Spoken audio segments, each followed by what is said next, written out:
generally focus on here all the time is the psychology, or many times the mental barriers or obstacles that you may encounter or may have encountered, but don't really understand how to overcome them. Today's topic is laying up treasures and keeping the wolves away. When you got introduced to this entire scheme, making money, clicking candlestick charts and indicators flashing on the screen, no matter who it was that got you interested, that moment where you fell in love with the idea or the opportunity of potentially making money, but not going to work for it, seemed very enticing, didn't it? It seemed very, very enticing. And you may have rushed in your pursuit in doing so. And you may have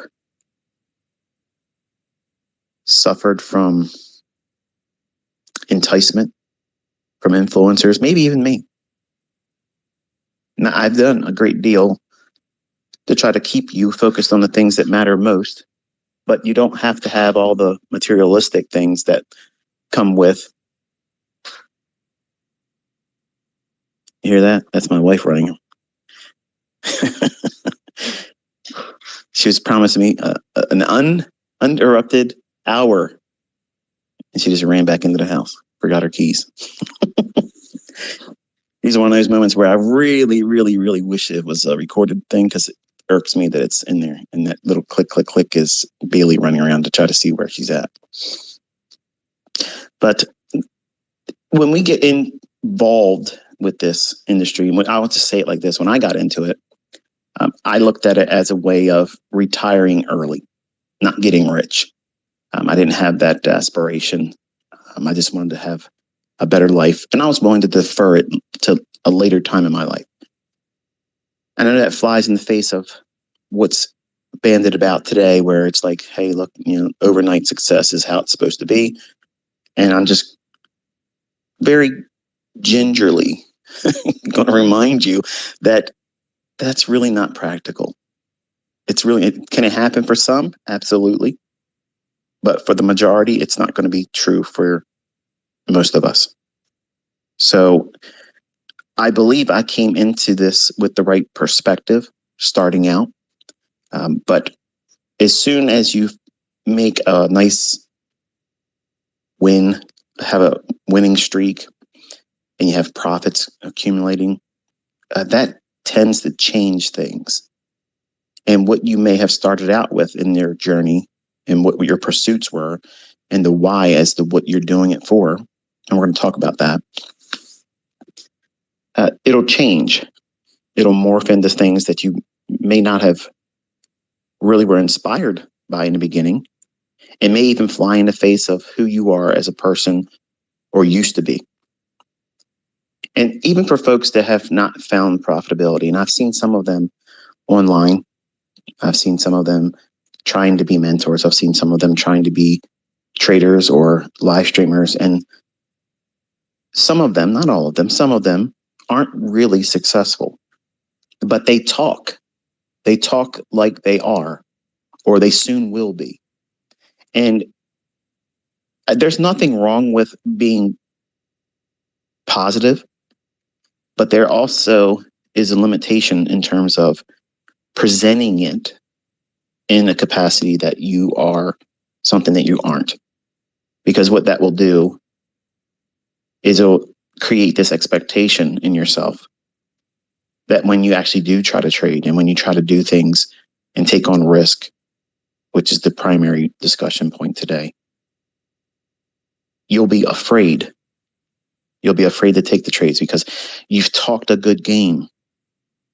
You've talked outwardly in the presence of others. But when it comes time to push the button, when it comes time to manage that risk, to manage your emotions, to navigate the psychological storm, that real money, real trading on the hard right edge of the chart brings with it.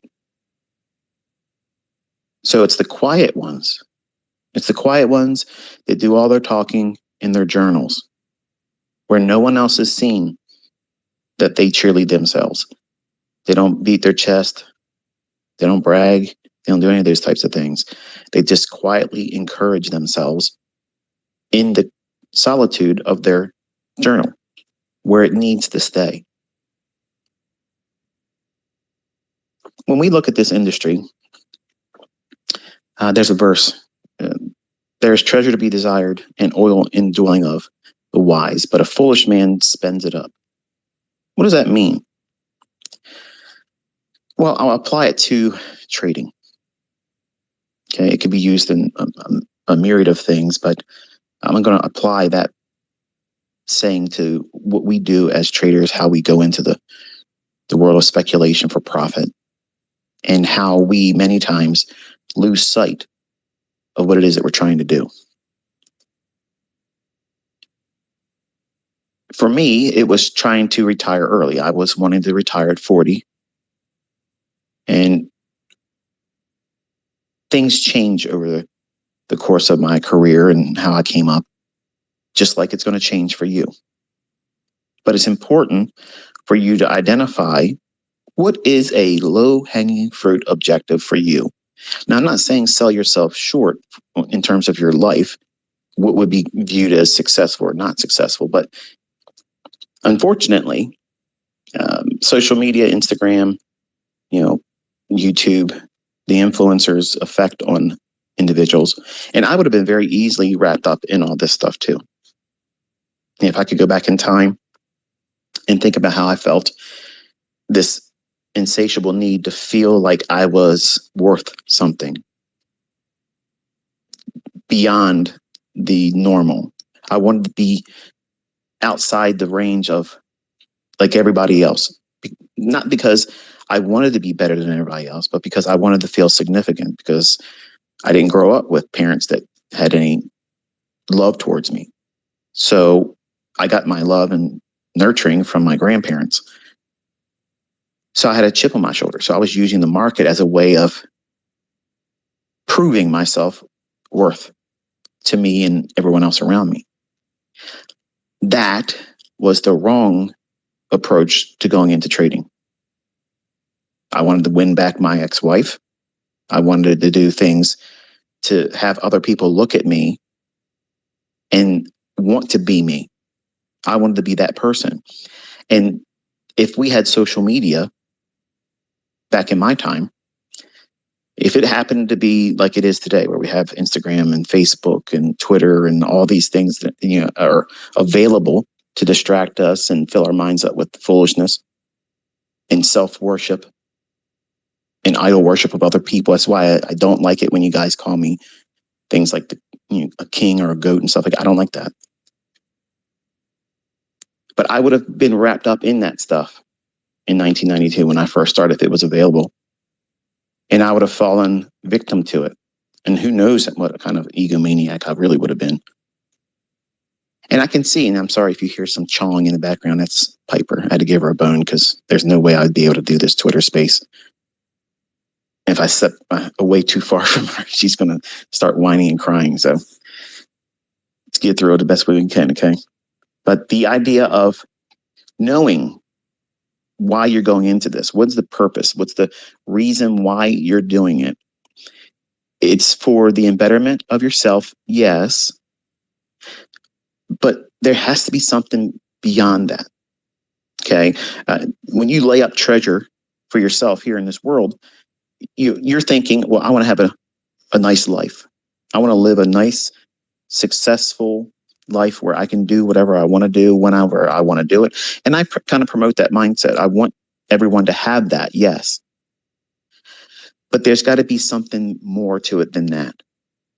And for me, when I started doing things for people outside of myself and the things that brought a greater sense of respect for risk, the idea of taking on new risks was a little bit more challenging when I became a father. Because prior to that, I was a cowboy. It was nothing for me to go in there and risk 50% of my account on trades that I had no business being in when I didn't even know how to trade. But But when I had my son, Cody, putting aside all the drama that came with how I became a father, that changed a lot of things for me. It changed the way I viewed risk. I looked at things differently. And I thought to myself, when I take on risk, when I try to do something to increase myself, am I exposing him to more risk? Am I incurring more risk or potential of losing whatever I've gained in hopes of becoming better in the view of other people outside myself or him? So becoming a father for me helped me mature in a way that I would have not probably been successful at had I not become a father. So in short and in more specific terms, when I look at taking on risk and I place my son in the middle of the conversation, will this next transaction make it easier for me to be a father for him? Or will it be harder for me to be a father to him? And for some of you that don't have children, what that means is if I lose money, it doesn't take food from his mouth. It doesn't keep him in a position of being unclothed. It doesn't mean that we're unsheltered. It just means that now my time, my energy, my focus away from the charts will not be able to be on him because I will be in regret. I will be in sorrow. I will be remorseful for the things I've taken on in terms of risk. So it dilutes my attention as a father. Now I'm applying it to this real experience I had for myself. For those of you that are listening that don't have children, you don't have anything that is dependent on you. It's just you. You're a young person and you're living a life that's free of all that. In many ways, I envy that because there's a lot of emotional turmoil that come with managing children, even adult children that don't want to listen. And you have to find that reason to not just, I'm willing to take the risk because if I lose, I'm still young enough I can make it back. That's how everybody starts in this industry. I mean, you can come in with all the greatest intentions of following, risk no more than this much and don't overtrade. That's all fine and great until you start pressing the real button.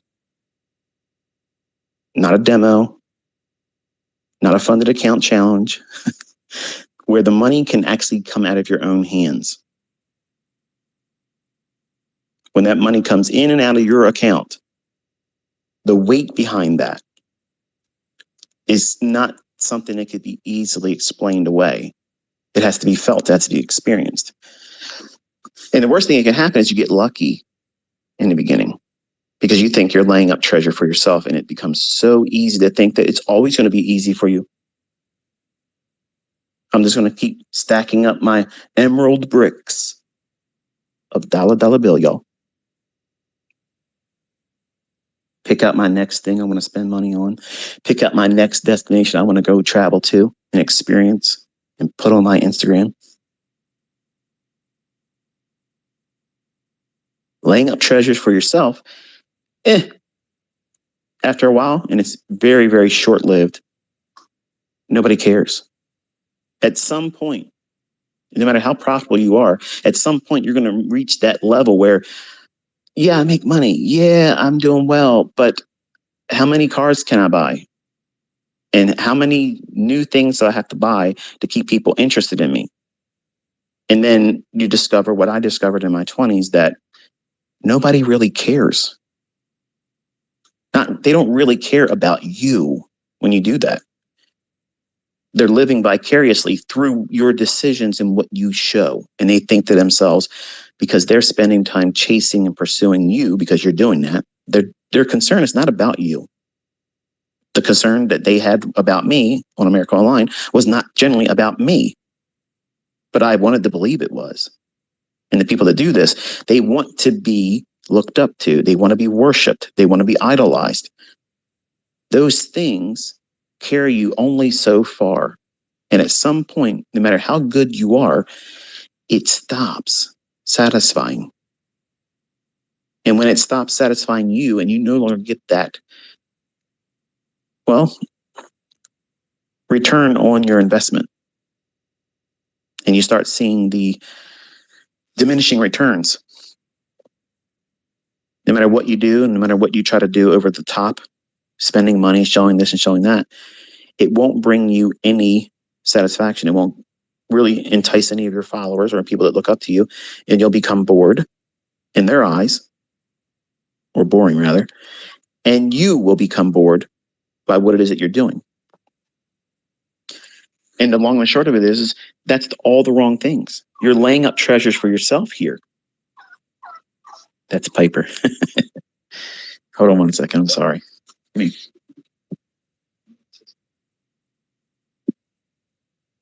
too big. Can't eat that. Oh.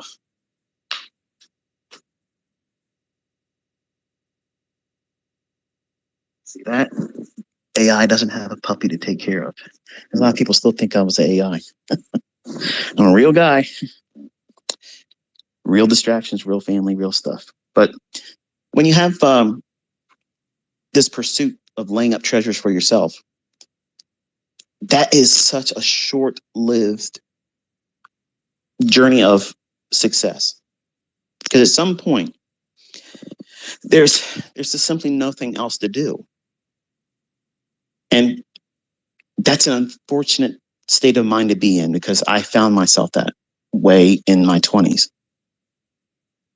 And while it's easy for me to go out there and show that I have lots of money and I can earn lots of money and I can create new business ventures and partnerships and do all kinds of things, open up new mentorships, and I'm not doing it. I told you I wasn't.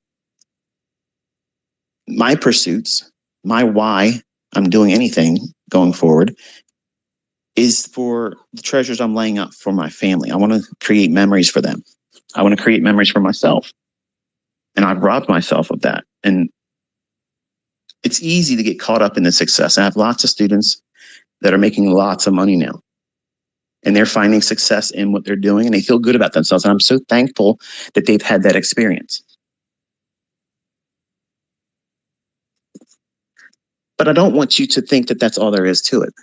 Because at some point, if you don't have a child now, you might become a parent later on. And then all of a sudden, you're going to have a greater sense of respect for risk.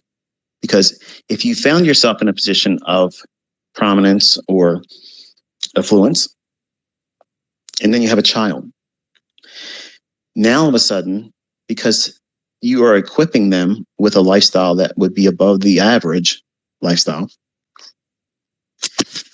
you don't want to risk losing it. You want to make sure that they are able to be kept well, provided for. And I found that was the case for me. I didn't want to do anything to upset the apple cart. I wanted to make sure that, when they were raised by me, that I wouldn't be in a position of lack like I was when I was younger. I know what it felt like to be sleeping in a car with a 1-year-old or less than a 1-year-old. I know what it's like to be homeless. I know what it's like to have no roof over your head, no money in the bank. I know what it feels like to have a seized bank account and having to file bankruptcy. I've done all those things before. I've done that. I've lived all that before. And when you have children, or for some of you that are listening, when you have a why that it's outside yourself, you do things for other people. They may not be directly related to you. They may not be your offspring. It may be that you want to sponsor the less fortunate. That's an admirable thing. It should not be broadcasted. It should not be out there saying, I support this, I support that person, I'm doing this and I'm doing that, because that's your reward then. I'm trying to do this, folks. Piper's got every noisy toy going on in the background. I apologize. But you have to have some kind of sense of reason, some purpose beyond and outside yourself to do this. Because if you don't, you will take blind risk. You'll do things when you're bored.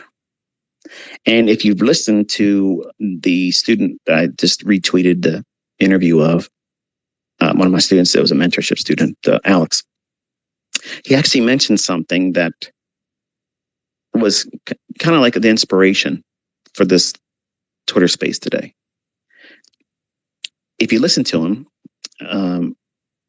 before I get into it, I want to correct him real quick.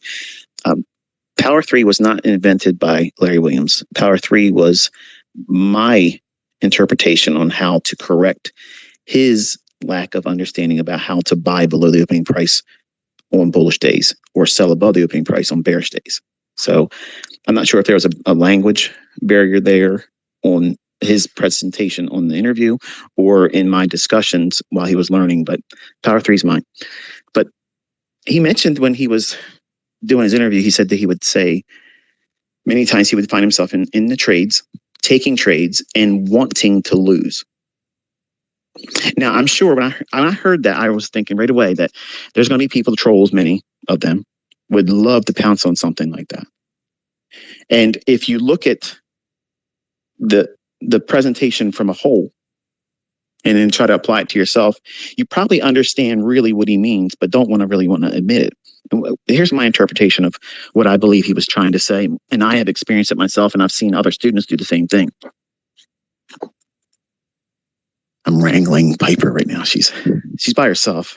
We have obedience school that Scout's a part of today. And Piper had hers the other day, so we have to separate them. Puppies from the same litter, they have to be managed differently because they'll build a bond between them and they'll isolate Bailey. And then becomes problematic. But back to Alex and the mindset issue that he mentioned. If you look at the point in the conversation that he had with the funded company, he says that he would be in trades and he wanted to lose because he wanted to be spending time with his girlfriend. What that actually is, it's a form of punishment. And it's the very thing I'm talking about today. When you're trading and you're trying to build wealth, you have so many other things that you have to balance in your life. You have to balance your personal life, if you have children, if you have relationships. And if you find yourself in a position where you're trying to take trades and your mind is elsewhere, your mind is on someone else, your mind is on your child, boyfriend, girlfriend, significant other, spouse, your job, maybe your pursuit is trying to get out of having to go to work. That's admirable. But what if you are in a position right now that doesn't promote the clarity for you to be trading because you have to maintain your employment until you find a better job? Or if you're on the rocks with your employer and you might be losing your job soon because of performance issues, or you didn't do something right. Bear with me 1 second.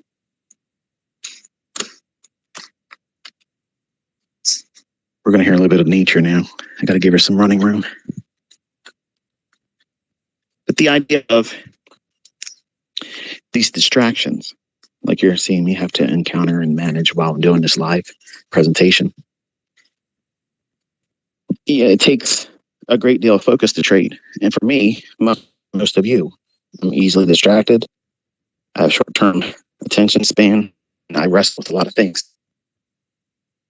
If you are in trades or taking trades, or you find yourself taking trades and entertaining the idea that I'm probably going to lose on this trade, but what the hell? I'm going to just roll the dice and see what happens. And you're finding your thoughts linked to something outside of the market or the chart you're in. You're not respecting the risk. And what you're doing is subconsciously punishing yourself because you know that your time should be spent on that thing, person, that event, whatever it is that's making itself known to you while you're in a trade. How do you deal with that? Well, you close the trade. You stop close the charts. But I'm beneath the spread. I'm drawdown. The trade not in my favor yet.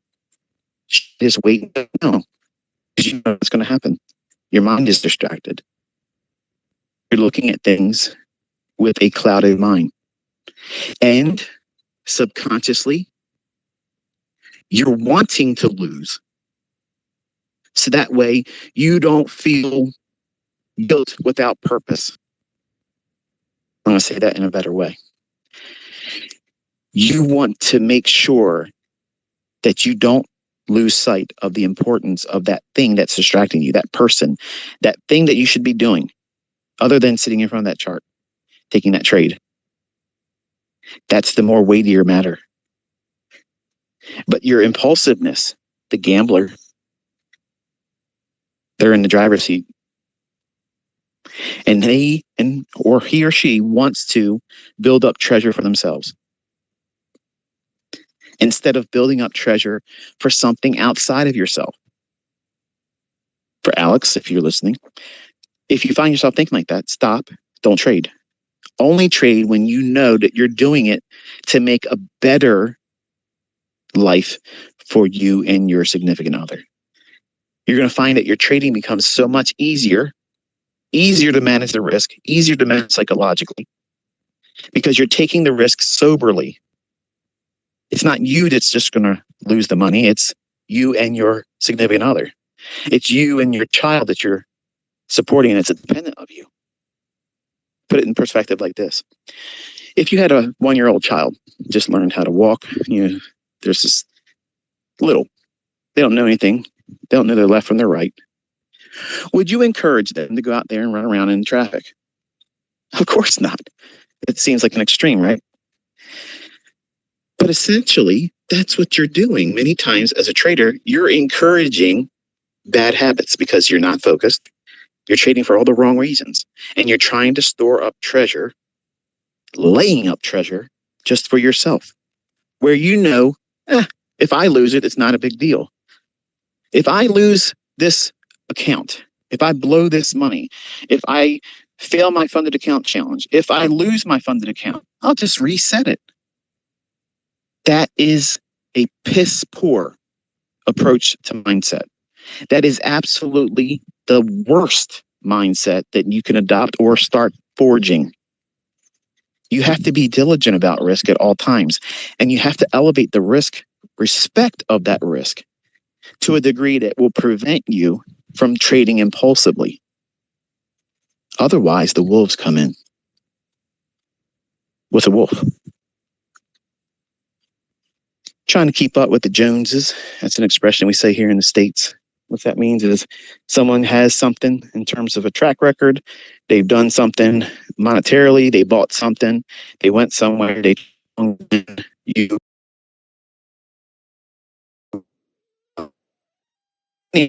clap issue. Wolf. And what does a wolf want to do? Come in and devour, steal, like a fox in the hen house. They want to take something from. You never see a wolf come in and say, hey, you know what? You look like you need something extra. Let me drop you off something here at your door. Don't work like that. Cats seem to do that, though. I was watching a video the other day. So this cat kept bringing its master whatever it found, either dead or caught. I've never seen that with any dogs. Maybe they do it too, but I digress. But a wolf, you got to keep them at bay. They come in to steal, kill, and destroy. They steal your purpose for what you're doing it for. Because it's great having a desire to become better. There's nothing wrong with that. It's nothing egotistical about it. It's not greed that you want to be better than you are right now. It's not greed that you want to have more than you have right now. That is not greed. Greed is having more than enough and not appreciating it. That's greed. A wolf is fearful. That's a fearful thing. If you were in a woods and you saw a large wolf in front of you, I don't care who you are, whether you had a firearm on your side or not, that scared the shit out of you. If it's gnarling its teeth at you and it's ready to jump on you, okay, you're going to respect that risk. And that's what happens when you start doing things outside yourself. And that's what you need to be prepared to deal with, that level of risk and managing it. When you have a sense of purpose above and beyond yourself, you're now accountable to no one but you. It's easy to manage the risk, but when you're accountable for yourself and something or someone else, there has to be a greater appreciation for risk. If you don't manage that risk appropriately and you do all the wrong things, try to get a trade to feel better, you aren't spending the time you're supposed to be spending with your family, but your impulsiveness, the gambler's in the driver's seat, and you're in front of those charts. So I've been there. I have done damage that I cannot replace on an emotional level with my own kids, with my wife, that I can't replace that time with. And when I talk to you about these things, and these asshats are in my comment section saying he's railing all that stuff about his family, nobody cares about that. You're a broke ass person. It's never going to be anybody. You're never going to amount to shit. But you're going to leave comments from somebody that's already lived it and has learned the lessons painfully. So that way you, a broke ass that won't listen to good sound reason logic, to keep yourself from making the same mistakes that I have. That's a wolf. These people out here that try to give you financial advice and they're fucking broke. They're broke. They're working still, and they're going to tell you how to manage wealth. But they're not wealthy themselves. They have no idea how to become wealthy. Not having even made it that threshold yet. That's a wolf. You got to keep them at bay. Keep them at bay. See, a wolf,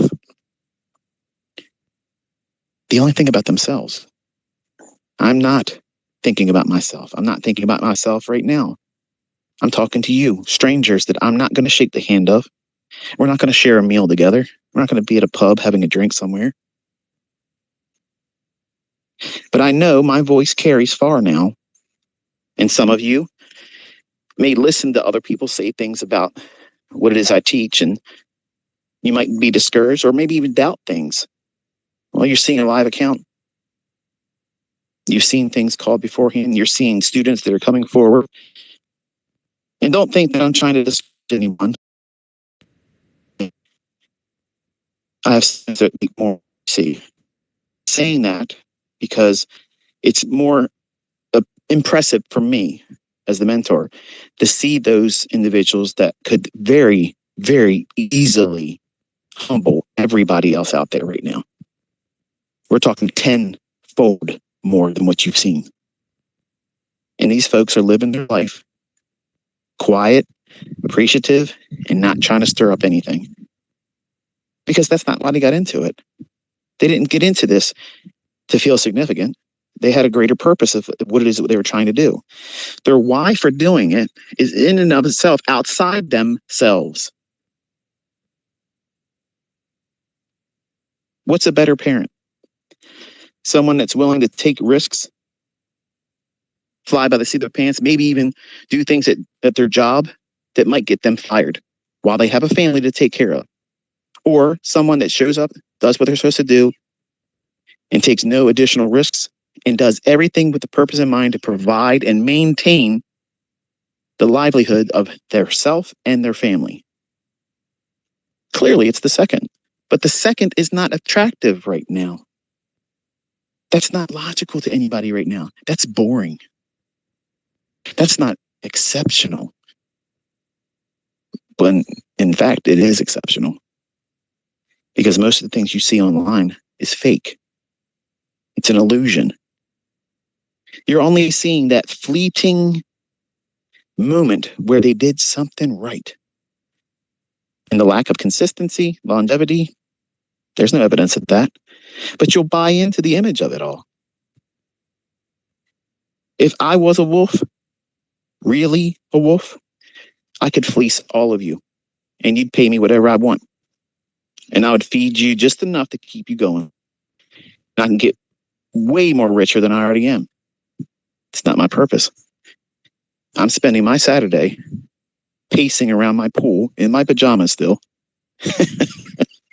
walking around in slips and a wife beater, hair uncombed. I ain't brushed my teeth yet, just had breakfast. And I'm spending my time demonetized with you, coaching you, counseling you, encouraging you not to lay up treasure just for yourself. You have to have something outside yourself for the reasons why you're doing it. And if you do that, it becomes a lot easier. You would think, oh no, it's harder to be a parent. I loved it when I was a single parent. I loved it because you know what it did? It forced me to be responsible when I wasn't really responsible. I think if you would have asked me before I had a son if I was responsible, I would then at the time say yes, but knowing what I know now about myself and really what I was doing at 51 years old, I really wasn't responsible. I was reckless. I was doing everything with wild abandonment, just pursuing some greater experience than I had the last time. And when I lost my wife, I wanted to be a womanizer because I felt that, I needed to do that to make myself feel better and to prove to everybody and other women that I'm worth being with. When the things I was doing was not something a woman would want to be with. I was not monogamous. I jumped around, slept in beds, and slept with married women. That's nothing to be proud of. I'm not bragging. I'm telling you, some of you put me on a pedestal. I'm not a saint. I've made bad choices as a human being. I've made terrible decisions and choices in my personal life. And I'm talking to you because money will cloud your vision and you won't see the mistakes you're about to make. These things carry deeper scar tissue than losing money in a trade. I promise you, you have no idea the sense of remorse and regret that holds deep grips on me that I've done to myself that were self-inflicted because I didn't know any better. No one sat down with me and told me this is what you should have done, this is what you shouldn't have done. I was reacting emotionally and impulsively, thinking that I needed to do that to replace the pain I was going through, the lack of self-respect or self-worth that I had when I was a younger person. But you don't hear that now. When I'm talking, everybody says I'm arrogant. Everybody says I'm overconfident. Everybody says I'm a prick. That's because I've learned lessons that enable me to have this mindset. I'm not afraid. I know I can go out there and make money. I can touch anything and make it gold. But because I can doesn't mean that I should go out there and flaunt it in front of everybody. And you shouldn't either. That's a wolf mentality. Look at me. Yours is for me. Mine is for me. That's a wolf.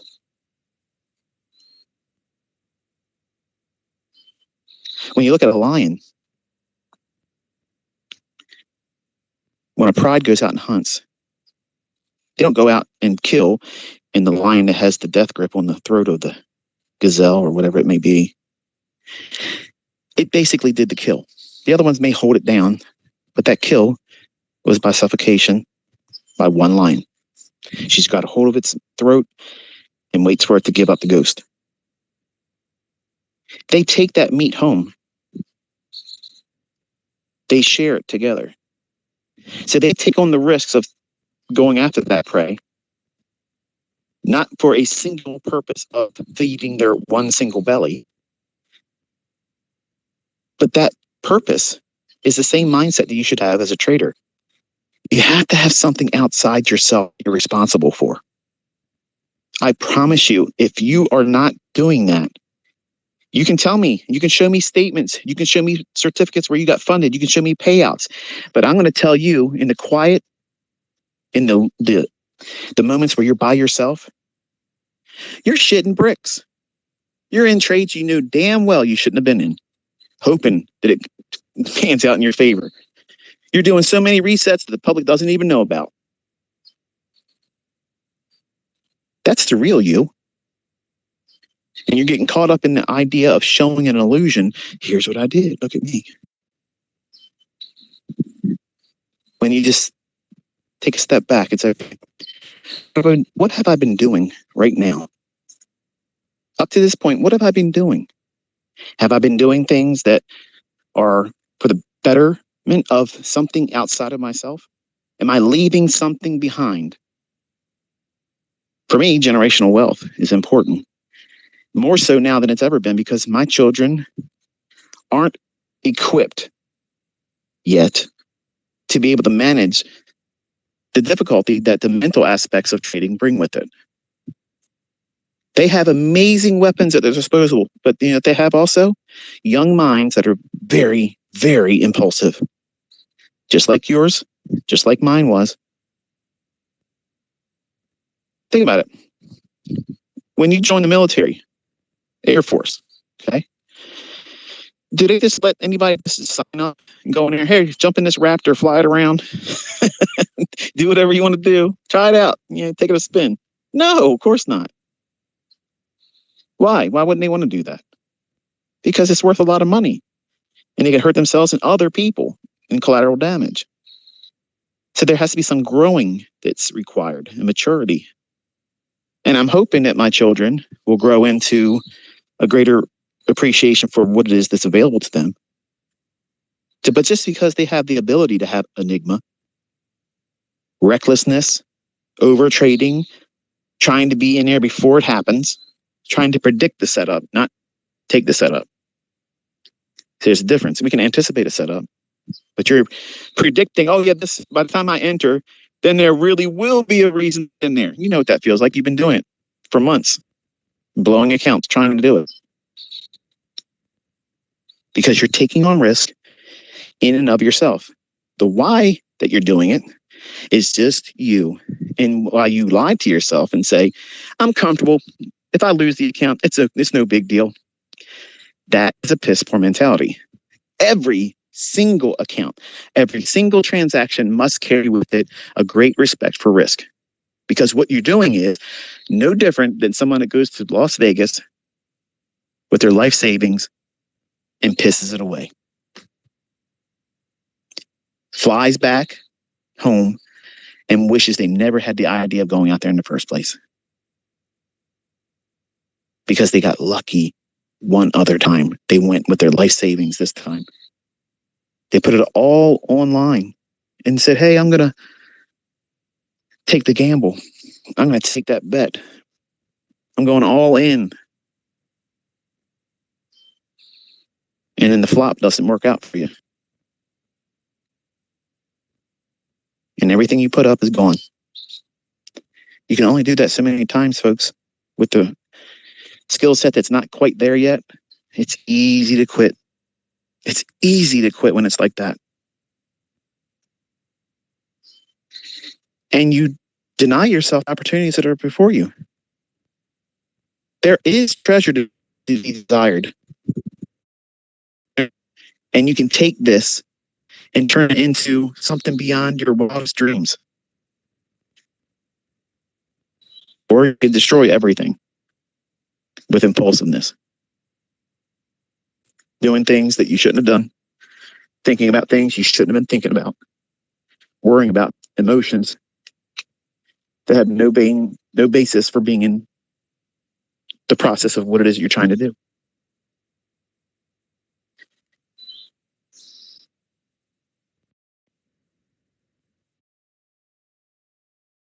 Empty Scout. I have an iron fence around our swimming pool, and she's still small enough to go through the rails of my fence. So they've never gone through it before, but she just discovered that she can do it. And the look on her face when she came back in, she's like, "Oh, I can get out of here." And then she saw me. She's like, "Oh, crap. Dad caught me." Yep. Dad saw it. So I want you to think about how this is applicable to you. Because if you are a rebel, if you are a cowboy gunslinger out there that, hey, I'm going to gunsling with the best of them. And I'm the best now until the best shows up in front of you. And if on your back. Oh, whatever. It was fun. I'm living my life, pedal to the metal, full bore, never slowing down. You might want to take some inventory and change some things, because this game is won by the long game, not the short game. Take a step back for a second. Step out of yourself. Present this entire industry right now as it is as a TV show. What do you see? Get rich quick. All you have to do is pay the reset. It's not your money you're losing. But the fuck it ain't. It is your money that you're spending on those resets and can't get funded or can't hold on to the fund account once you get it. So that bullshit is absolute money. What are you doing? Are you a good steward with that money? How could you possibly expect to be rewarded with more when you can't even manage the little that you work with right now? And you think something magical is going to happen when you get funded? Something magical is going to happen if someone laid down a large sum of money and said, hey, we don't know that much about you, but here, manage this for us. That's pipe dreams. I don't sell that here. I talk to you in a manner where I want you to take stock in it. Think about what it means to you. What does it mean for you to have a greater sense of risk when you have the perspective outside yourself, not just, oh, if I lose money, it's no big deal. But if you lose money and you have someone that you're depending or that is dependent on you, that is entirely something altogether different. See, trading after you read a book, watch some ICT videos, and go to this person's workshop or whatnot, you have the inspiration, but you don't have the mindset. Mindset has to be forged. You know how here's how you get the mindset. Through losing your ass. That has to happen. That has to happen. Every success story, every single one of them has had a ass that has been chapped. They've learned something. They looked at it from a different perspective after losing. And some of you think that you're going to just walk through here, waltzing through, like everybody's going to part ways, let the man go through, and adversity isn't going to lay a hand on you. Drawdown ain't going to visit your house. Losing trades, that's a foreign language. We don't speak that around here. Until it does happen. And all of a sudden your ass gets twisted. Oh my goodness, they're changing the algorithm. What the hell is this? This candle was supposed to be a fair value gap. It didn't respect it. Look at this. This was supposed to be buy side liquidity. They ran it. Now it should go the other way. And it just kept going up. Hello. Welcome to the real game.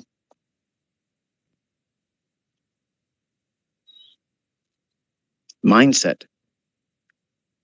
Psychology. That's what these Twitter spaces are all about.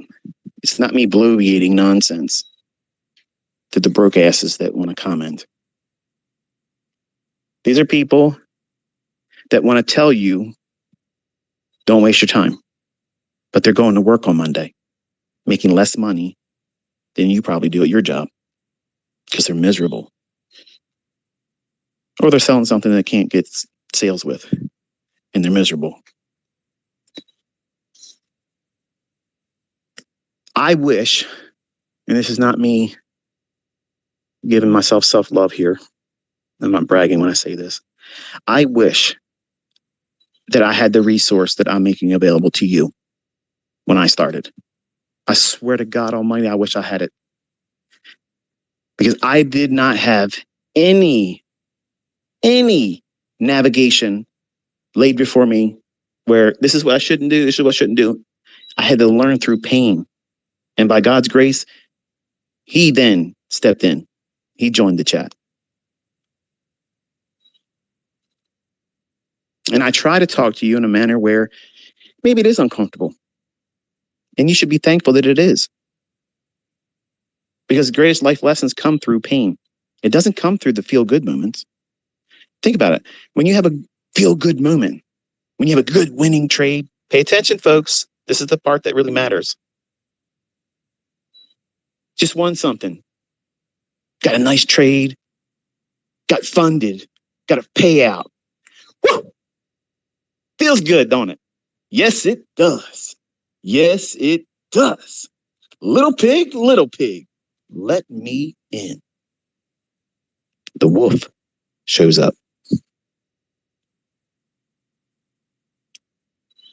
You forget about how good it felt to do that and what you did to earn it. And you got to run. You got to run to get to that next opportunity. You need to get inside of another house. You got to move. It's moving day. The wolf's on your ass. We got to move. My brother, he's got a better house than me. I'm going to trade what he's trading. You might get success. You had that feel good moment. Oh man, everything I'm touching is just working. I'm a trader. I'm a natural. Little pig, let me in. Once again, that wolf shows up. Oh shit, you and your brother, your trading partner, your study partner, ICT students, we got to go. It's time to move. It's moving day. My brother got a YouTube channel. He's doing this with smart money concepts. Let's go. You run on over there. Oh my goodness, look at this. Win, win, win. Little pig, let me in. Something different about that third one. See, he had foresight. He didn't make a house out of straw where the wolf can come in and blow it down. And the second brother didn't make his house out of straw. He made it out of wood and sticks. A little bit more sturdy, a little bit more rhyme and reason in his trading plan. One more PD array. But still not quite enough. They had to run the big brother's house. Good old IC fucking T. His house is made out of brick. And the wolf can't come and blow that bitch down. Keep on knocking, motherfucker, because you ain't getting in. In my house, we all eat, and we're not eating. What's different? Experience, foresight, preparation. The majority of you want to get out there and you want to build a house of straw. That means I want to get funded and get a payout because that's the visibility that you have. That's all you have right now. Give me shelter from the storm. Might get wet still, but it's better than being outdoors. Outdoors is working for a living.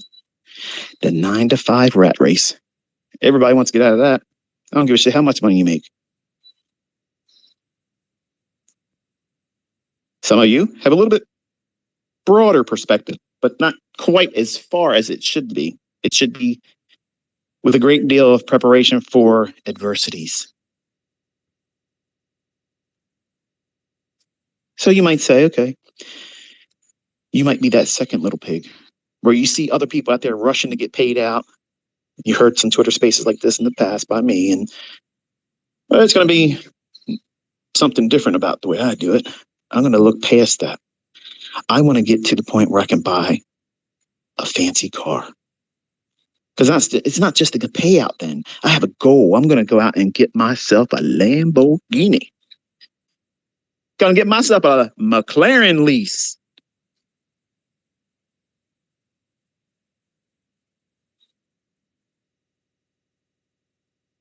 The wolf's at the door. So you're creating bills without the trust in knowing that the providence and safeguarded income that is absolutely available to someone that has a well-written, well-generated trading plan and money management strategy and has already made preparations for adversities. That's the person that went through the full year with no real trading. That's the person that did all the back testing, finding their own model, learning what it is that's going to cause them to be reckless. And they're building their house with brick because they know there's wolves out there. They know that the rain's coming and storm will beat against that wall and beat against that roof. And they want to make sure they have a sound structure around them, a mindset that is at peace, not trading impulsively because they want, you want. I used to be a wolf. Now, I don't eat lamb and I don't eat pork. I want you to do well. I want you to thrive. I want you to succeed. I want you to have everything that your heart's desire. But I don't want you to lose sight of the costs that's going to be associated with it. And never lose sight with the adversity that are looming out there that you think that you're going to be the exception to. It isn't going to touch you. It isn't going to happen to you. When you build your trading plan and you risk the amount of money that allows for imperfection, even when you see yourself doing well in the future, do not take exaggerated risk. And the easiest way that you can start forging that mindset now is having some measure of accountability that is outside you. It doesn't mean go to your spouse who doesn't support you right now, that thinks what you're doing is foolishness. Can you imagine? I mean, my wife sees the fruits of all this stuff. And still, I can tell you with great honesty, if I told her back then, hey, this is what I'm going to do, and I'm starting out, because I was doing this already before I met her, she would have shot down everything. And it would have pissed me off. I probably would have got rid of her. She's very, very opinionated. And that would have affected me mentally. So God's perfect timing, he brought us together after I was already established. Some of you might be looking at the idea of this presentation thinking, it sounds like nursery rhymes and bullshit. Yep, it went right over your head. You ain't going to be successful. You want the secret weapons, but you don't want the user's manual. You want to go out there and blow your fucking heads off, mess around, trying to be Wyatt Earp, and don't want to understand how to do it safely. What keeps you in the game long enough to get what it is that you're seeking after? See, that third pig built a house of brick with a good, strong foundation. And I teach with that mindset. I want you to learn properly. Can I go out there and throw some Mickey Mouse shit together just to sell some coursework and make some fast money? Absolutely. Absolutely. But I also know human nature. 99% of you are going to be in a rush. You're not going to follow rules. Even my own private mentorship students, I'll lay down some instructions on them. Very plain. And it's amazing how many of them ignore the plain text of do this, don't do that, or you're disqualified. And they don't listen. And they've been with me for years. They actually paid me. Is it me mentoring them poorly, or is it them themselves not following instructions? It's them themselves not following instructions. So if I'm going to do this, if I'm going to mentor, if I'm going to teach, I'm going to pour myself into it. And I'm going to do it exactly how it needs to be done. I'm not out here trying to get the, approval from any of you. I live this. And you're seeing students that are courage enough to go out there and make themselves known and the fruits thereof. I could say, hey, look, all my students that are profitable, since you have respect for me, Answer all those people out there that have things bad to say about me and what it is you spent time and money learning. Go out there and show them what for. I'm not a weak little minded bitch. I don't need that. And they don't need to do it. But some people are just built differently. They just want to go out and do it. Because, like me when I was younger, I have a chip on my shoulder. I need to prove self-worth. Because you don't know what it feels like to be a child that your own parents don't want nothing to do with. And one of them had to threaten the other one's life just to make sure that you were born. That's some heavy shit when you put it on you. So I spent my life building something in me to make my parents understand that that shit didn't stop me. I didn't grow from the same vine they did. I cut myself off. I planted myself here. And all of you are my fruit. I'm living for all of you. What am I getting paid right now? There's dozens of people out there I'm doing right now you're listening to. And they're going to put it on their YouTube channel and they're going to monetize it. And folks, if you're doing that, I don't care. Pay your bills. I don't care. But I'm not monetizing it. I could. These are all things I could be putting on my YouTube channel. And yes, I might drop some F words once in a while, but as long as it's not happening in the first 30 seconds, they won't demonetize it. I do this for a reason. I want you to understand that I'm investing my time. I'm investing the wisdom that I gained over hardships in the hopes that you'll appreciate the fact that I could be doing something else on my fucking Saturday mornings. I could be doing something else besides this, where I'm not getting paid to do this. Not getting chump change from YouTube, $25,000, $28,000 a month. You already saw I can do that in a week. Real money.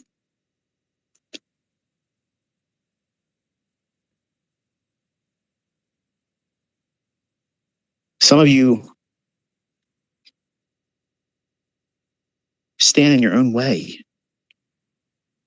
And you don't understand when I'm trying to ask you to take stock in yourself. What is it you're doing wrong? That's an uncomfortable thing to pursue and try to investigate. What is it you're doing incorrectly? All of my personal students that are profitable, they have done that. And they don't hide from it. Ask any of them that are making fucking real money. Hey, what did you struggle with most? What do you struggle with still today? What was your greatest learning experience? What are your weaknesses? They're easily answering you what they are. They're not like these fucking misfits online, hiding like they don't have any weaknesses at all. Only showing you wins, only showing you the sweet stories, showing you shit that mentorships and coursework sells will yield them in terms of profit. The real people, the ones that have really gone through this process correctly, they didn't lose sight of what makes them go off the rails. And sometimes they may still wrestle with it. That's the reality of trading.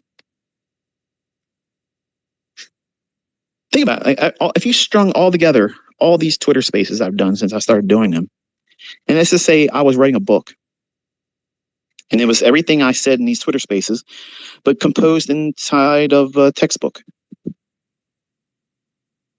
What not to do as a trader and how to think correctly. That's a brilliant title. Nobody's buying that fucking book. Nobody's buying that book. Not one person's going to buy that book.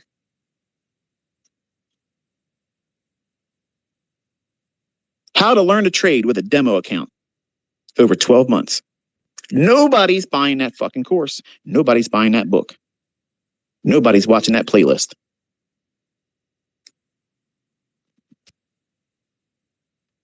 But that's the real shit. Everybody that sits in and listens to these Twitter spaces, you have exactly what's required because you want to know how to think. You want to know what's going to derail you. You want to be counseled. You want to be encouraged. I'm not showing you a chart. We're not even talking about the open, high, low, and close. We're not referring to any specific setup here. We're talking about what's going to be the definitive ground, bottom of the road. This is down to brass tacks, down to the chrome. What's the success or failure in you? You. It's always you. And some of you aren't equipped to accept that fact. You think it's going to be convenient for me to blame ICT because he doesn't trade with live funds. Whoop, something's wrong with that fucking excuse now, isn't it? It's going to be real convenient to be able to blame this market today. Well, I told you no trade this day. Oops. It's going to be real convenient for some of you to say, yeah, I tried to trade that ICT bullshit. I watched a couple videos. To be honest, it was probably 3 of them. Never took any notes, but this guy talks too much. He's full of shit. So that's the reason why it don't work. Well, that's you, buddy. Half-ass Allen ain't going to make it in here. Half-ass Allen is not going to make it in this industry. You have to pour yourself into it. And you have to have a greater purpose in mind that is not limited to just you. When you're accountable to more than just you, you're going to trade differently. You're going to think about that risk differently. You're not going to say, fuck it, man. It's 15 contracts if I blow the account. It's just a reset. Shit, it's easy. They're doing discounts now. Let's just go at it. What's the worst that could happen? The worst that could happen is you're creating this mindset that, well, I don't have to be all that diligent about what it is I'm doing. I can roll the dice like I'm at the casino. And if I get lucky and have a lottery win, look how cool it's going to be if I show my payout on this big exorbitant amount of money that wasn't acquired by skill. Listen, folks, people win the lottery all the time. There was no mental acrobats they require of them to be able to do that. They foolishly spent their fucking money on this dumb shit, and the chances of that happening were so next to nothing, but yet it happened for them. And I knew a person. His name's Butch. Stop it. Piper's going after me. Get off me, girl. Go on now, stop. It's one of these high dollar slips. I don't want them all tore up. Hear that? Materialism. Stop it, girl. This guy was a block layer, laid brick. And he probably had about 3 teeth in his whole head. Bald. Drove around with a trash bag duct taped over his passenger side window for years. Never replaced it. Had a young girl working at a laundromat in Middle River, a little blonde haired girl. She was the attendant. And obviously he's too old for her, and he's probably dirty old man mentality. He would go in there and play on their little slot machines, and illegally they would pay out, if you won. That happens a lot in the bars and stuff around here still today. But they got to trust the clientele that's being paid out. And he was one that they could trust that if he did it, he'd get paid out. You're not making much. In fact, he's probably spending more money than he was actually getting out doing it. Long story short, he went up and said, I want to get a scratch off. And the girl that he had the fancy for said, no, Butch. The big game tonight is $30 million. And took his dollar bill. Instead of buying the scratch off, this young lady processed the fucking winning ticket. And he cussed her. And the very next day, he's on the shoulders of Max Waite, which was his boss, carried around on the news. He's $30 million rich. What the fuck? Exactly. And the first thing he went out and did was bought himself a Ford Mustang, a green, ugly ass fucking convertible Mustang with a tan top. How fucking stupid. That's new money for you though, folks. Oh shit, I just made $30 million on a lottery win. Let me go out to the dealership, tell them here's the proof I won, because they'll do that. And they gave him the shittiest looking fucking Mustang I've ever seen in my life, and everybody in the neighborhood laughed at him. So what'd he do? He went out and got himself a Corvette convertible, red. I was envious as shit. That was pretty. That was pretty. That red would look good, and I don't like red. Still, everybody complained and said, dude, what the fuck's wrong with you? You just made $30 million. You're buying that? Just like some of y'all. You made all this money selling mentorship, ICT, and you got these little ass Chevy Corvettes. Where's your big dollar cars? Well, if you know anything about Maryland, the roads around here, you just can't drive these really, really low profile cars without tearing them up. And Chevys, their Corvette, that's my dream car. I was wanting that all my life. And I've been a Corvette man all my life.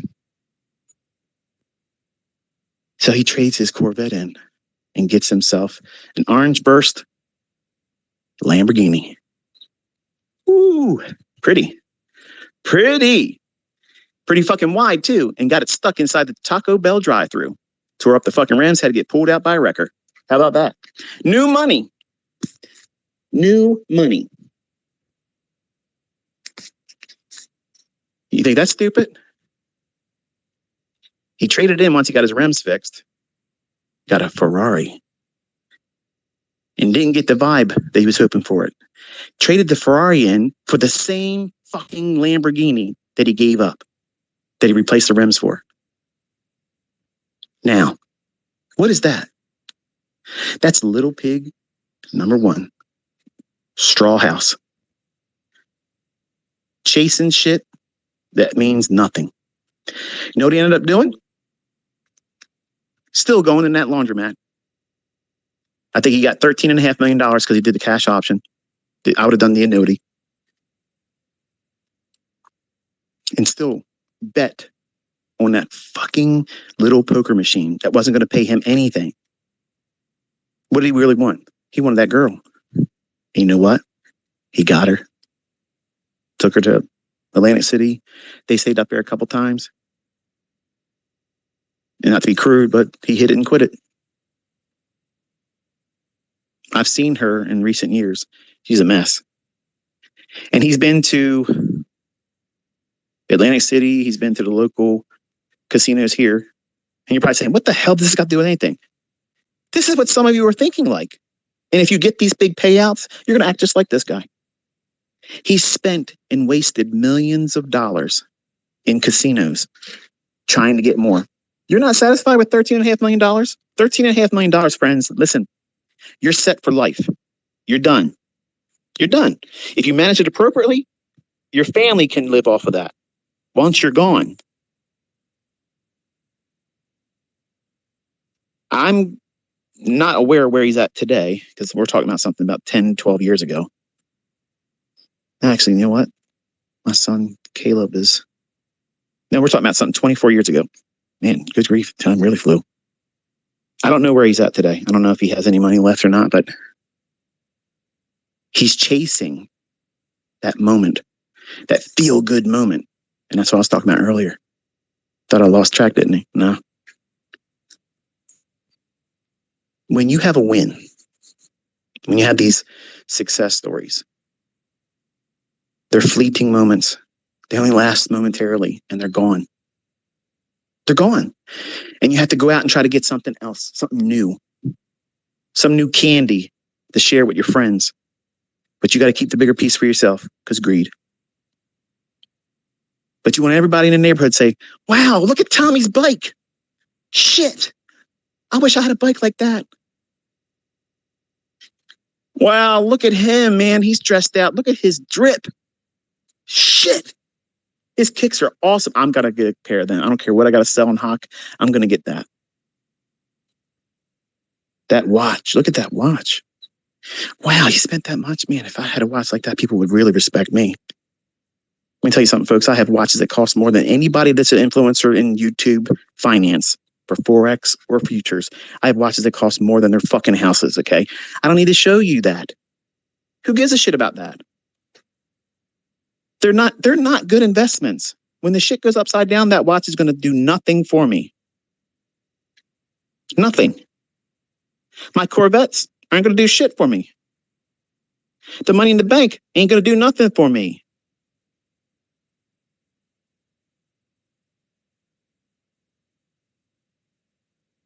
Your greatest lessons are going to be through pain. For the atheists in the crowd, if God was real, why does he allow suffering? Because we are stubborn and we don't want to listen unless it's hurting. You know you shouldn't smoke. You know you shouldn't eat fast food. You shouldn't be eating McDonald's horse shit. Ain't even food. And you know it ain't good for you.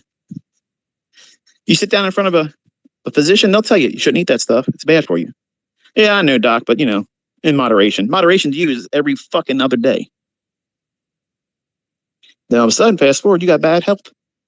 You're overweight, cholesterol off the charts, blood clots, everything. You got everything wrong with you. Now, all of a sudden, because you got chest pains, now because you can't walk across the floor a little bit before you're winded, now you want to listen to the doctor's advice. Good doctor, please give me the good news. Give me some good news. I need to feel good. If you listen to that physician and somehow turn your health around, what are you going to remember most? You stuffing your face with that poison, calling it food, and convenience? Or are you going to remember, this doctor saved my life and caused me to make a change in my lifestyle? Pain. Pain. Nobody wants to exercise. Nobody wants to change their diet until they have a heart attack.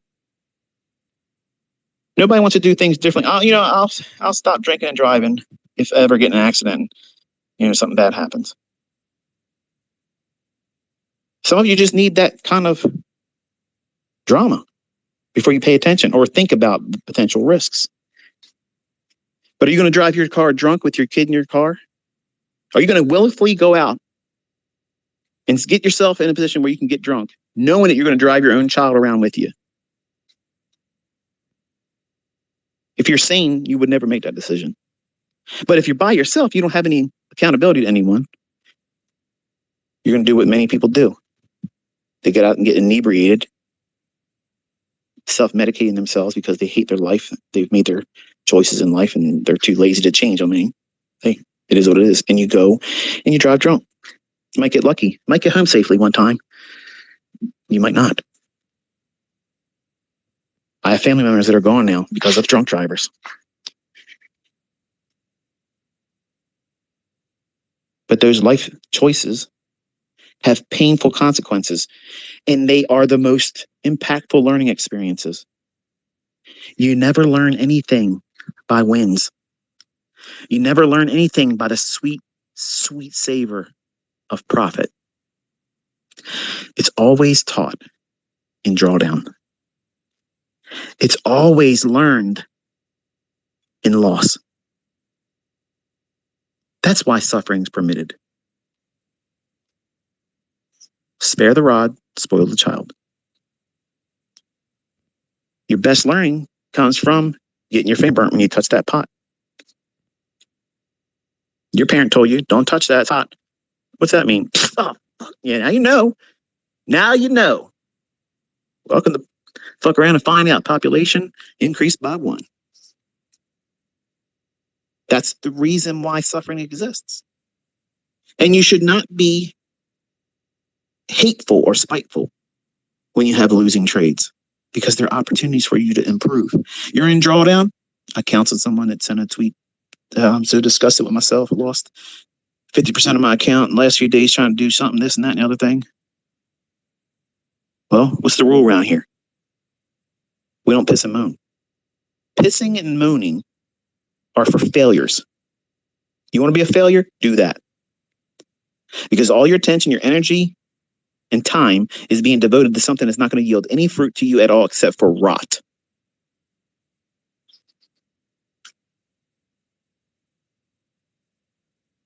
Embrace it. So you know what? I don't have it figured out yet. I'm not discouraged. I am excited. I'm excited how I'm going to take these piles of shit that I just simply wait around and let them calcify and become hard. And I'll use them like a fucking stepping stone. And I'm going up. I'm not going to struggle. I'm not going to wait around in this shit. I'm going to just sit still. And that shit will harden up. Then step on top of it. Just like cement, it'll carry you to a higher plateau. You can always buy new fucking shoes later on when you can afford it. Right now, it is what it is. Everything is temporary, folks. Everything. And success, if you allow it to be, it too can be temporary. You don't want temporary success. You want to have a life experience where you have so many milestones that you can look back on and say, at the time when I was walking into this and it wasn't happening to me and I was feeling the pain and the struggle, I felt like it was the end. I had to quit. But something inside me said, you know what? This is a learning opportunity. It's just like a bad day at work. You still got bills to fucking pay. Suck it up, buttercup. You got somebody that's depending on you. You don't have a child? Okay. You do. It's your future self. Are you trading with your future self in mind? Because you probably aren't. You're recklessly gambling. You're trying to do Mickey Mouse shit. And then bitching about, well, you're getting cartoon results. That's what you're doing. You're out here looking at people trying to be icons in the industry, and they're all comic strips. They're comic strips. They're fucking cartoon figures, okay? These people have no wisdom. They have no experience in being successful long term. But they're going to be your source. You're going to draw from them like a well, and the water's tainted. They're lying to you. They're giving you piss poor advice, and they're giving you the image routine, hoping that that'll distract you long enough so you can keep them getting paid. I want to see what you all do. I want to see how you live, whose lives you impact, what you do with it once you're there. I enjoy doing this, but I have the latter part of my life to sit back and observe what my students do with this. How do you live your life? Do you live your life like an asshole? Are you a pillar in the global community where you're not trying to be all about you? Are you making an investment in other people's lives? Are you impacting other people's lives in a positive way? That's why I'm doing this. I know all the things I have in this world is bountiful. I'm blessed. I am absolutely blessed, Father. I'm so thankful that you favored me undeservingly. I did not deserve any of these things. I did not deserve to be chosen to have this understanding. And many times I fall on my face as an advocate for him because I don't have the ability to control myself sometimes. But I don't think that he chose me foolishly. He knows my heart. He knows my intentions. And when I talk to you this way, in a manner, in a capacity that is not yielding anything monetarily to me, it's not giving me anything except for peace of mind knowing that I've instilled in you experience, wisdom, life experience that unless you go through these painful events, you may not be of the mindset that to see it as a learning experience. It could be the ticket out of here and you don't ever want to do it again. That wasn't for me. I took lots of breaks and I called it quitting. But there's a lot of wrong ways to do this stuff. And it's always packaged as the easier shortcut. There is no shortcut. There's no way around the hard one step in front of the other journey. It's Piper chewing up a pair of swimming goggles. My son Cameron's going to be upset about that, but it serves him right. He left them on the ground. I told him to pick them up. Life lessons. He'll remember that now. He paid for it with his money. You're a terrible father. You're letting your dog chew up his thing. Save your parenting advice. I have children that aren't doing what I want them to do. Hardship is a lesson. It's a good taskmaster. He's not going to want for anything, even though he has to go out and buy another pair of goggles. So anyway, there's a lot of wolves out there that are wearing sheep's clothing. They look gentle. They look approachable. I want to go over there and pet that sheep. This person over here, real quiet. The only thing negative to say, they're always positive. Buy my course, buy my bullshit. Are they really what you think they are, or are they a wolf? I don't know. That's for you to determine and decide and experience on your own. Throughout this life, I've been a lamb. I've been one of those little pigs, and I've jumped from one thing to the next. And I live in a house of bricks now. It's rooted in my faith in the Creator, who obviously made this accessible to me, because if he didn't want me to have it, I wouldn't have it. I would fail in front of all of you, and I wouldn't have anybody doing anything with the transferable knowledge that I've made available to all of you. And I know what my reward is, because I live my life through helping all of you. It's not always easy being out here in front of you like this, where I'm unfiltered. Many times, and today's not one of them though, but many times I've cringed at my presentation, and some of you like those the most. I don't like them. They're embarrassments to me. But I did very, very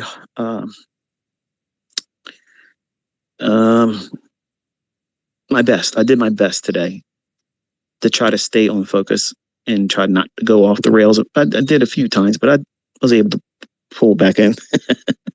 I wanted to do a whole lot more, believe me. But I think there was an audience that heard what they needed to hear today. It may not be for all of you, but it's okay. And like I said, Alex, he inspired this one today with his comment about how he wanted to lose. And that's self-punishment. And I want you to think about that in closing. I want you to think about how, if you're in the trade, if you're about to take the trade, and you know that you should be somewhere else doing something else, don't trade. Because your mind is not going to be on following price action. You're not going to be following the institutional order flow. You're not going to be checking continuously if the signatures are supporting your trade idea. You're going to be thinking about, I wish I'd have done this. I better take care of this. As soon as this trade's done, I'm going to go do that very thing. But right now I got this to worry about. And then all of a sudden your subconscious rises up and says, you know what? You need to learn some humility today. And you allow it. You invite it. And you encourage it. Knowing at that very moment that you know that you have lost the plot. You know that trade is next to 100% going against you. It's not going to pan out. But what do? You stay with it. You stay with it.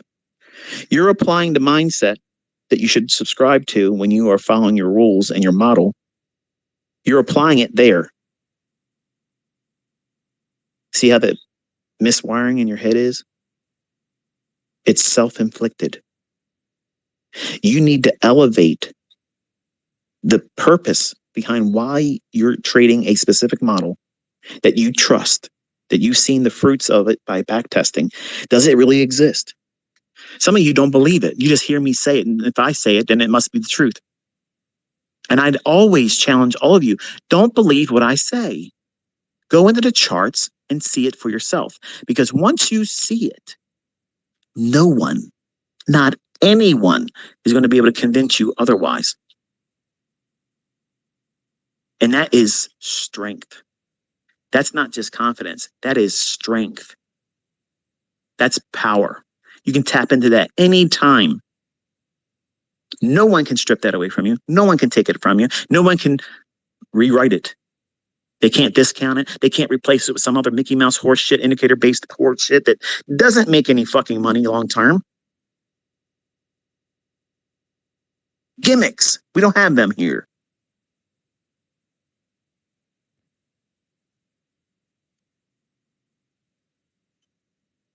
You have to find your purpose for following that model. And when you know what it is, the same way that you can hold on to a losing trade and have the conviction to hold on to it, come hell or high water, I don't give a shit what these fuckers do. Market maker this, bitch. I'm not getting out. How about that? Oh, yeah? You going for my stop? Fuck you. I'm taking it off.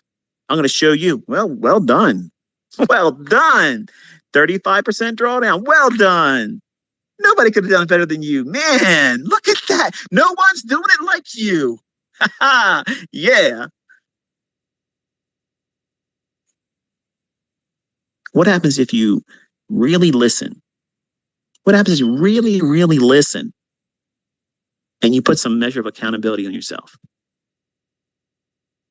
Now, I'm not talking about stressing yourself out. I'm talking about real accountability where you're doing things for the purpose of not only bettering yourself, but something outside yourself. It could be a relative, it could be a spouse, it could be a relationship, girlfriend, boyfriend, could be a niece or nephew. My one niece, she's in a foster home, and it's my wife's sister who had way too many children for all the wrong reasons and doesn't have any of them now. She lost custody of all of them. And you probably say, that's too much personal stuff. No, it is what it is.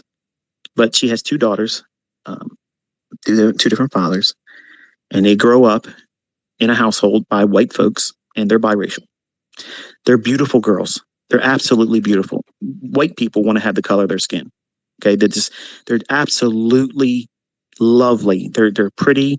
They're well behaved, but their parents had no interest in them. So we were going to take them both in, and she chose to go with one of her friends. Her friends at school's parent adopted one of them, and the younger of the two are with their grandparent. The older one, she is about to graduate high school and start college. And you know me, I've always said college is a scam, okay? And you're not guaranteed a job outside of the college. I'm a living testimony to that advanced and extracurricular activity in terms of education. And even with the high GPA, it still didn't do well. So none of that stuff is promised. None of it. And you all think that that's a barrier for you to not to try to trade. Oh, well, nothing's guaranteed and you might lose your money. You might, yeah, everything's a potential risk. You might die on your way to work tomorrow or Monday or whatever it is, God forbid. Nothing, no man is promised tomorrow. You aren't, I'm not. But my niece, I told her when I bought the 2019 Corvette, I told her, I said, it was in June of 2017. It was a company lease that I've since paid off, but I took her for a ride in it. I told her, I said, listen, when you get out of school, as long as you have not done anything foolish with your life, don't get into the drugs, don't get hemmed up with some boy, don't be getting pregnant, don't be doing those stupid things that most people do at your age. If you get to that point, I will get you your first car. And I'll help you if you want to go to college. If you want to do that, that's fine. But don't make any poor choices with your life early on. Well, she graduates next year. She got a really high GPA. She's in sports. She's a beautiful young woman. And I can't wait to invest in her because I want her to have every advantage. I was hoping that we could adopt her. But, you know, friends are friends. And I guess if you have a friendship that's started with the younger ages and the lower grades, it becomes like a sisterhood type thing. So she chose there. For the most part, they've done it well. They don't live very lavishly, and I've been wanting to do a lot of things for her, but because if I did that, I would feel obligated to do that for the other kids that they have, and I don't really like their father.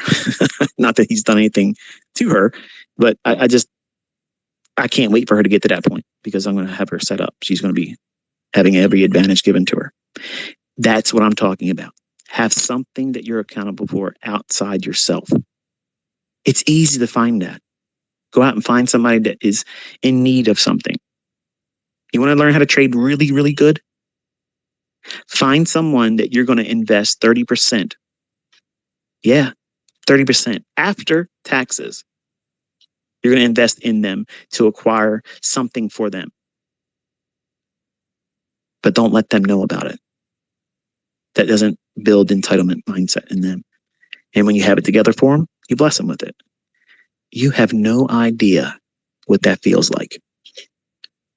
That sense of purpose, that sense of accomplishment, it feels so much better than just you making money in trades. It doesn't make any difference. It makes no difference at all. None. When you compare it to this. I was making over $560,000 a week when I was doing my mentorship. That shit don't feel like nothing compared to going out and buying someone their groceries when we're in the grocery store. You can see, you read them, their face. They don't have the money to pay for that stuff right now. And you watch them as you're walking through. I'm like a shark going through the aisles. And I'm looking for that person. Every time I'm there, I'm always looking for that person. Somebody in there, I'm going to read them. And their face, you can see on there, they're talking to themselves, whispering. They see the sticker price on something. Box of baking soda. This is what most recently happened. A box of baking soda. Folks, think about that. That's nothing. That is nothing. Cigarettes cost more than that stuff. This woman picks it up, looks at the price and shakes her head and puts it back. Now, I don't know what she's wanting to buy that baking soda for. Is it something she really needs? Is she making cookies with it? Is she trying to refresh her refrigerator with it? Is she trying to clean a stovetop with lemon juice with it? I don't know. But when they are going up to the register, I'm trying to get myself in a position where I'm ready to be right behind them. That's the purpose. It's not because I'm going there to get milk and bread and all that other stuff, main staple. That's not why I'm there. I'm there to show up just the right time to be an encouragement to them. That's what I'm doing. I'm not bragging. I'm not trying to take my reward from the times I'm doing it. I'm trying to encourage you to do something like this. And tell me what it feels like afterwards. Because it feels freaking great. When you're right behind her and she's up there and she's got her card. You know what I'm talking about. And she's got her head down and she's putting her little pin in. Being looked at by everybody, judging her. Look at you, drain on society. Folks, I grew up on welfare. I grew up on it. My family, I didn't have a lot of money. I know what it's like to have that kind of stuff and need it. And then you come up behind them and you whisper to the cashier, don't let her pay for it. And they cancel the transaction. And then you place that box of baking soda, the biggest box that's on the shelf. And you say, don't worry, it's covered. And they turn around and they start crying. And they look around like it can't be happening.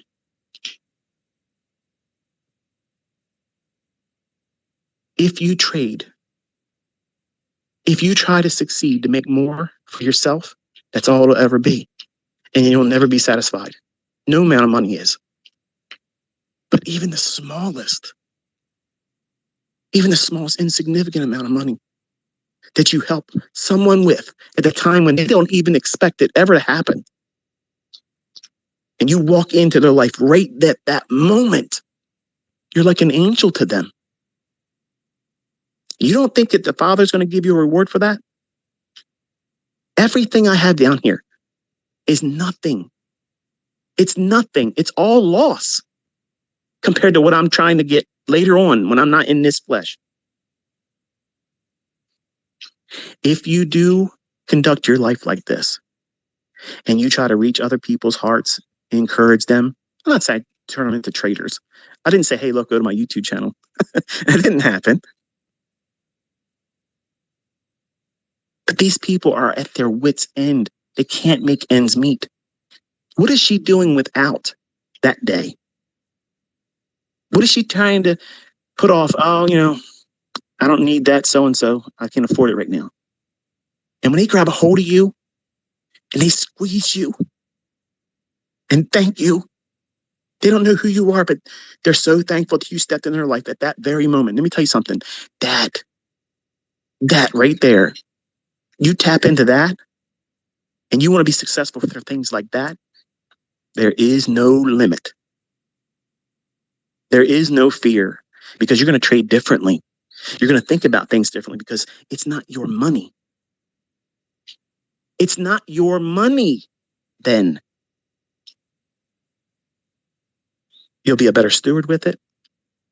You'll live a purpose-driven life. And those moments, those last forever. Those moments, she's going to go home. She's going to tell her husband, hey, you ain't going to believe this. You're not going to believe this. I saw how much baking soda was. I couldn't believe it. I couldn't justify spending that much on it. I put it back on the shelf. And this guy comes out of nowhere, pays for the groceries I have in here, and puts a bigger box of baking soda up there and says, it's covered. I would love to be a fly on the wall in that conversation.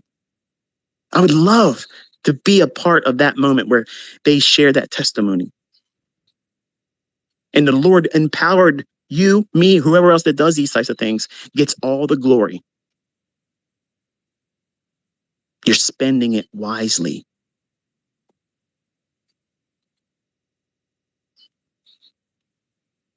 So I want you to think like that. Think outside yourself.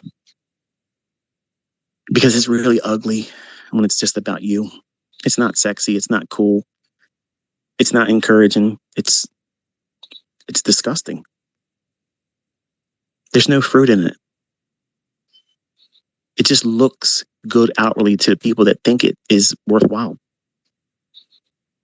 But when you buy nice cars, trucks, boats, RVs, homes, plural, that stuff wears off real fast. And that's why rich people that keep buying stuff all the time, they're miserable because they have no purpose. They serve no purpose in this world except for self-gratification and what people think of them. And I'm leaving right before I become bigger than I want to be. I'm already really too big for my britches in terms of the attention. I don't like all this attention. And I want to make sure, you may not be able to hear me. There's a couple jets going over top. Give me a second here.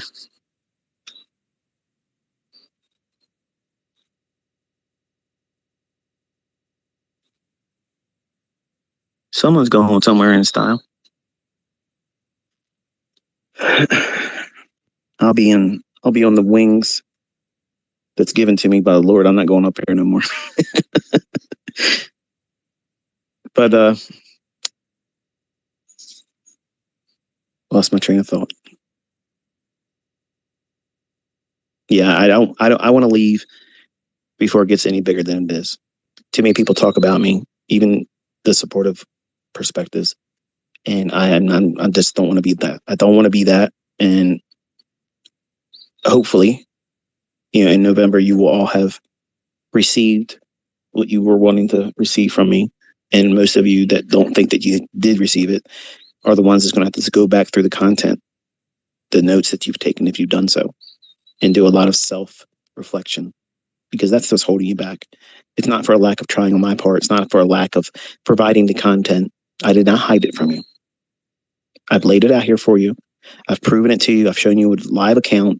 I've shown you with executions, both demo. I've talked about it before it happened. You've seen it. You've handled it now. You don't need any further evidence to go into further investigation for yourself to be able to apply it. But you're going to have to allow yourself the time and give yourself permission to not be able to pick it up right away, because that's normal. It's going to feel complicated for the lazy folks. Oh, it's a perfect excuse for laziness. This is too complicated. It's overcomplication. It's not complicated. But if you want to know why it does what it does, I teach that. If you want to go in and start finding something that gives you setups, I've already done that too. 2022 model, silver bullet. Come on now. You have no excuses. Multiple setups. I didn't give you a one-trick pony. I mean, you can apply it to every trading session, any asset, every asset class.